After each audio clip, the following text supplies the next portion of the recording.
Hi, BookTube. My name is Selena, and today is Tuesday, so that means Tuesday Talks.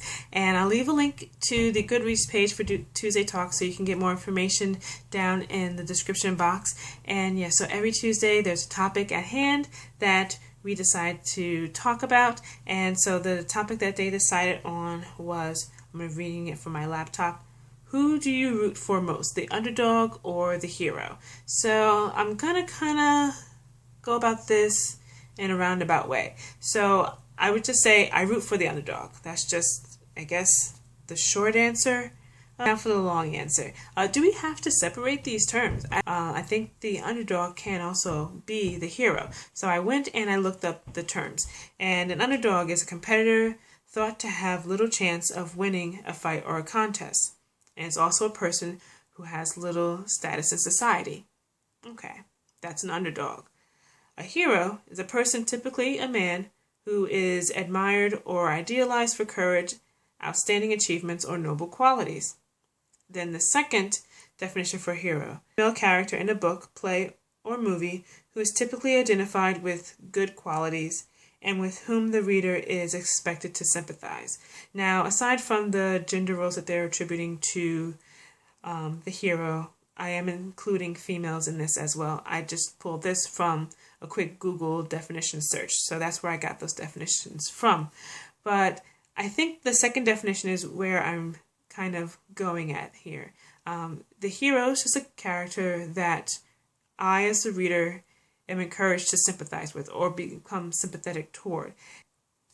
So in my thinking of this, I start to think of heroes who have some sort of flaw, or heroes who maybe have had a downturn of fate. Those are the characters that I find very interesting.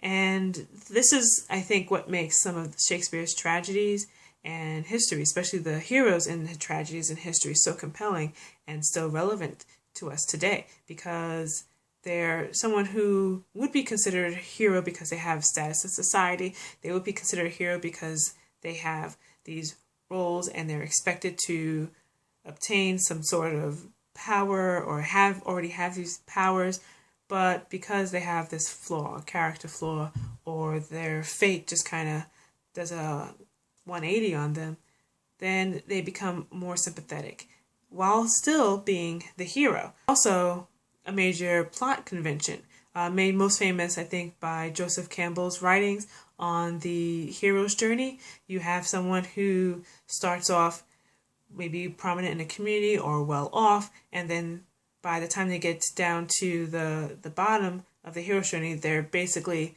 at their wit's end, they're at the lowest point, and then they come back around to finish the story, and they've had some sort of restoration of their whatever was lost in their journey.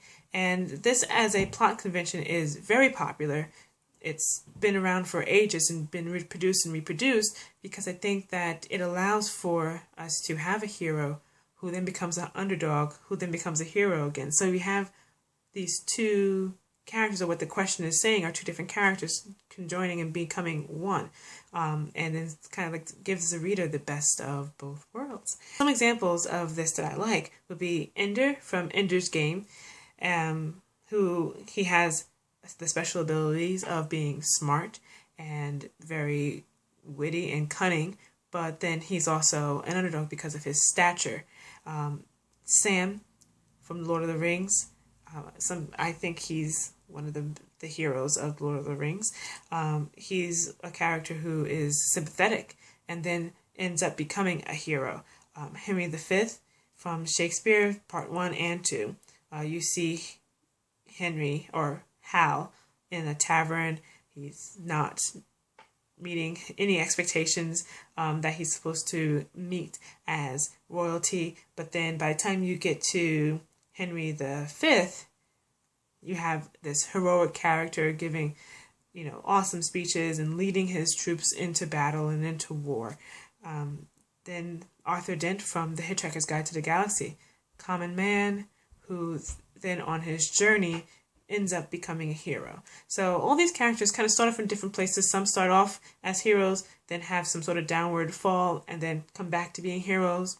Some of them start off with some sort of major flaw or start off with lower status in society, but then end up being heroes. But what I'm trying to get at is that there's a mixture of being an underdog and being a hero in all these characters that we generally love, and I think that that's the most important part.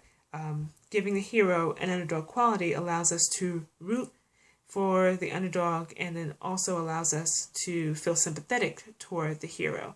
And I think that that's what I root for. So yes, I root for the underdog, but it's an underdog that becomes a hero, or a hero who becomes an underdog, that I'm rooting for. Hope this makes sense. Have any of you ever studied the hero's journey? What do you think about that plot convention? I don't know. Talk to me down in the comment box about this topic. And if you've done a video, please link the video. Also, I will go and watch it and leave a comment. And yeah, talk to me. And thanks for watching. Bye.